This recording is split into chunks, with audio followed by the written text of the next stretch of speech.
আমার চ্যানেলের নাম পিপিলিকা.com। এই চ্যানেল কাশফুল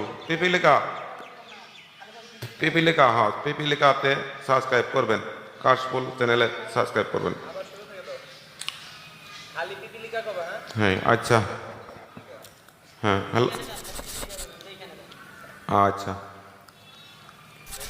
হ্যাঁ, কাশফুল চ্যানেলটি সাবস্ক্রাইব করবেন, পিপিলিকা চ্যানেলটি সাবস্ক্রাইব করবেন, আমার নিজস্ব চ্যানেল।